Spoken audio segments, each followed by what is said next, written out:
First, we have the M1938 tanker helmet. Its padded arms and open ear sections protected the head from steel fittings while leaving space for radio receivers. It offered no real ballistic protection, but inside a violently moving Sherman, preventing a fractured skull was already useful.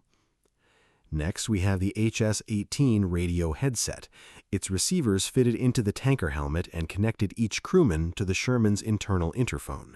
In combat, 5 men trapped behind armor could coordinate without attempting to scream through an engine, cannon fire, and several thousand rattling metal parts. Let us continue with the T-30 throat microphone. 2 contact elements rested against the crewman's throat and picked up vibrations directly from his voice. It helped transmit speech through extreme engine noise, although nobody using one sounded ready for a career in radio broadcasting. Moving on to the push-to-talk switch. The crewman pressed the hand switch before speaking and released it after transmitting. Wartime instructions warned against leaving it locked down because that could interfere with communications and damage electrical equipment. Next, we have the M1 steel helmet. It used a steel outer shell with a removable liner and entered United States service during 1941. Tankers usually needed it when fighting outside the vehicle because the padded tanker helmet was excellent against hatch frames and rather less impressive against bullets. Let us continue with protective goggles. Several wartime patterns were used to shield the eyes from dust, wind, branches, oil, and flying debris. They were especially valuable when the commander rode with his head outside the turret, enjoying fresh air and every loose object in Western Europe. We have the herringbone twill tanker coveralls. This loose, one-piece cotton garment protected the uniform beneath it from oil, grease, and mechanical dirt. It was practical around machinery, although removing a one-piece suit quickly was not one of modern civilization's greatest achievements. Next, we have the 2-piece herringbone twill utility uniform. It separated the working uniform into a jacket and trousers, making it easier to wear, remove, and replace than coveralls. The tough cotton fabric handled maintenance work well, but it was not flame-resistant. Let us continue with the wool shirt. It served as a warm base layer and could be worn beneath utility clothing or a field jacket. Wool retained useful insulation when damp, an important quality when a crew spent days exposed to rain, mud, and a tank that did not include central heating. Wool trousers. These formed part of the standard cold weather service uniform and were commonly worn beneath outer garments. They were durable and warm, although comfort depended largely on the wearer's personal relationship with itchy wool. Winter combat jacket, better known as the tanker jacket. It combined a cotton outer shell with warm wool lining, a front zipper, and knitted cuffs, collar, and waistband. Designed with armored troops in mind, it became so popular that soldiers from other branches repeatedly found creative reasons to acquire one. Let us continue with the winter combat trousers. These insulated bib-style over-trousers were worn above the normal uniform in cold conditions.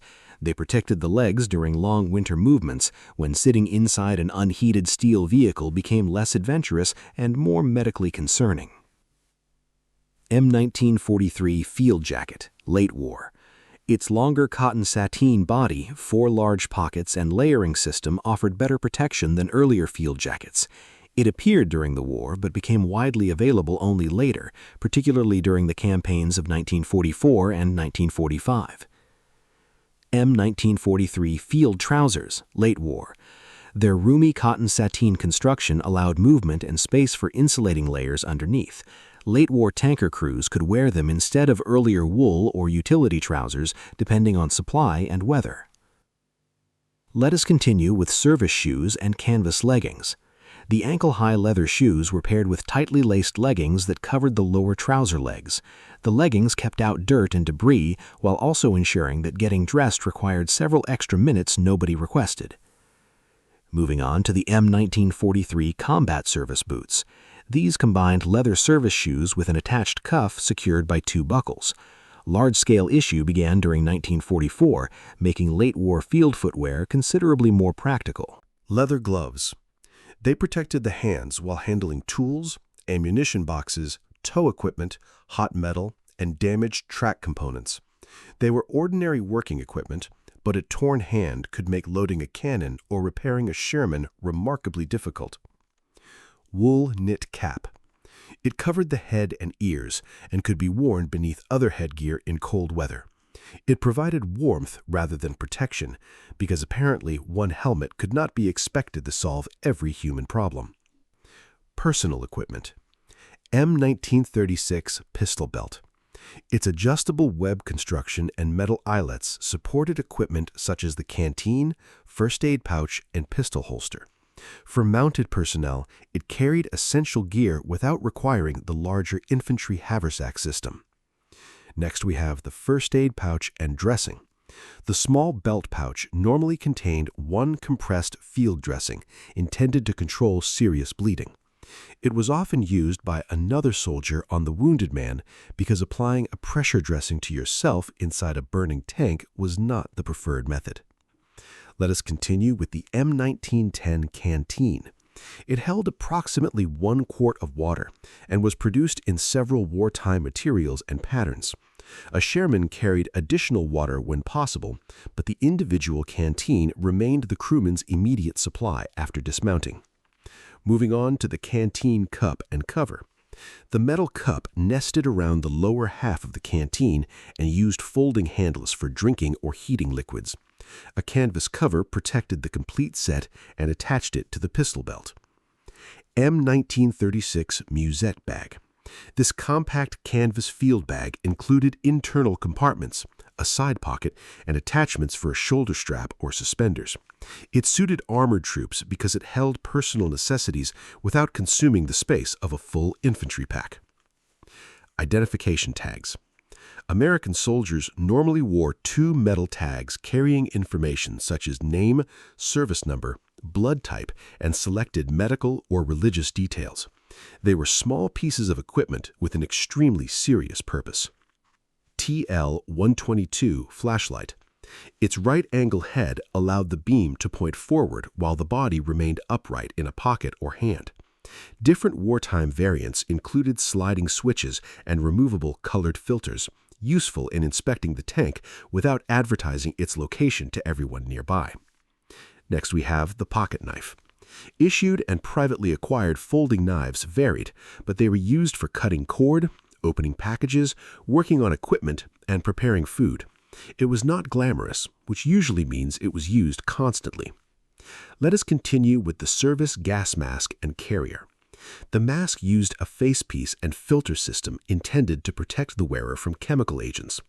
Chemical warfare remained a genuine threat, so crews carried the equipment even though its bulky carrier competed with everything else inside the tank. Mess kit and eating utensils.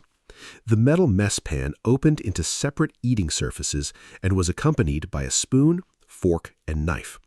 It was most useful when hot food reached the unit, an event Sherman crews welcomed with the enthusiasm normally reserved for surviving combat. Blanket or bedroll. A wool blanket and personal bedding were normally rolled and stowed on or inside the vehicle rather than worn during combat. Crews frequently slept beside, beneath, or directly on their Sherman, turning 30 tons of armored machinery into unusually uncomfortable accommodation. Individual field rations. Let us continue with individual field rations. Sherman crews received rations such as the canned C ration and the compact K ration, which divided a day's food into breakfast, dinner, and supper units.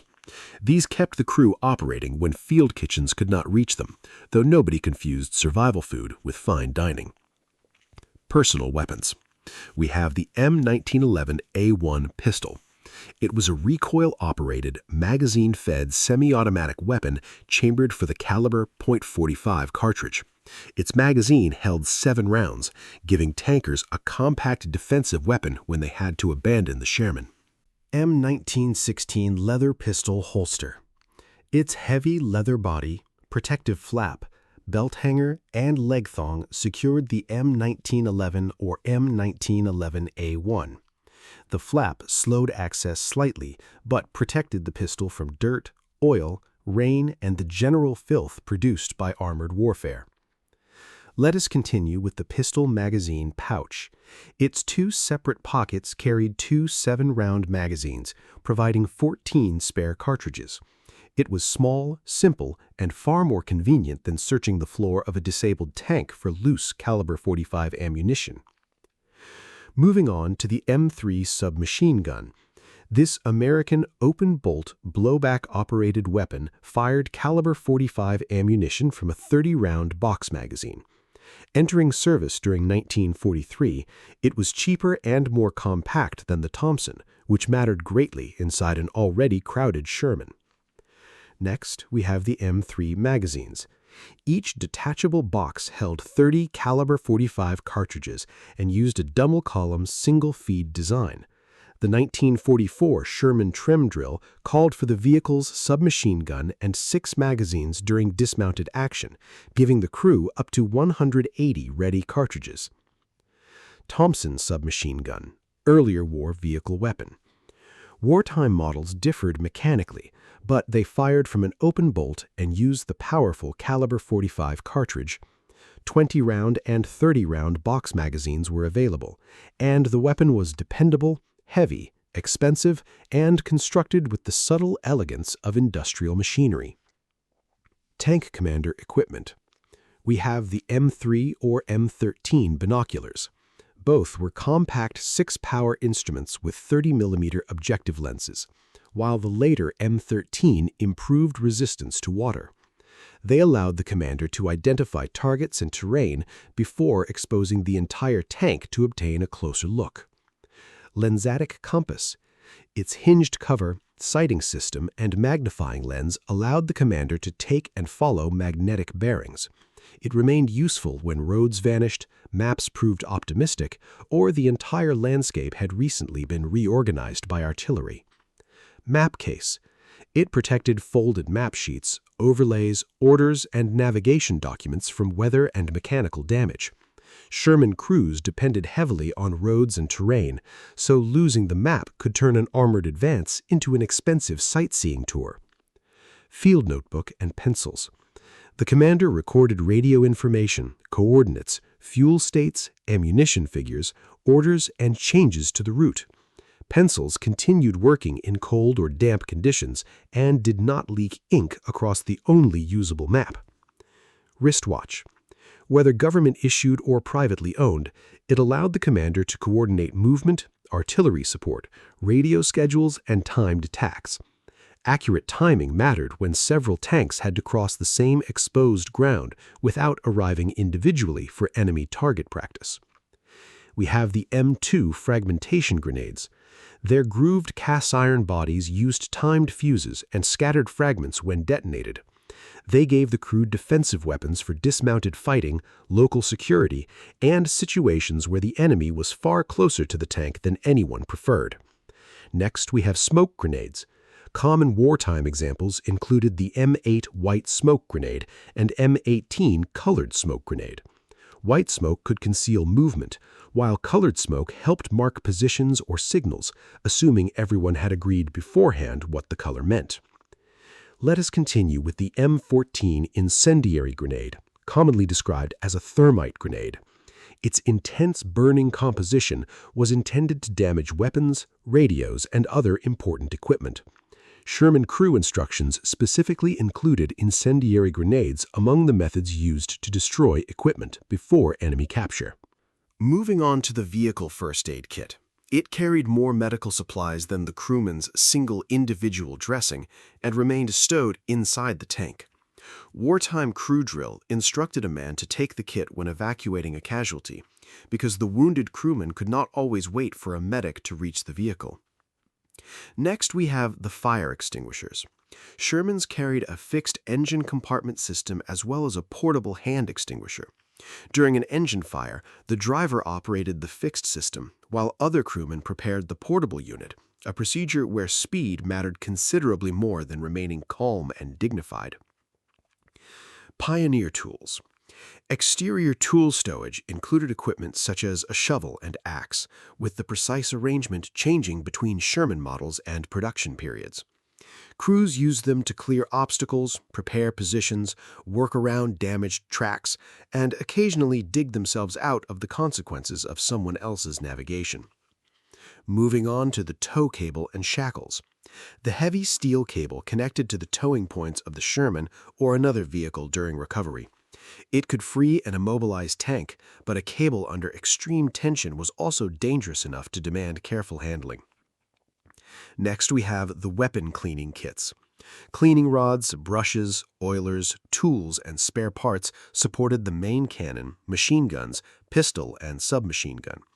Crew inspections required the cannon and machine gun bores to be swabbed regularly, because armored firepower becomes much less impressive when the weapons stop functioning.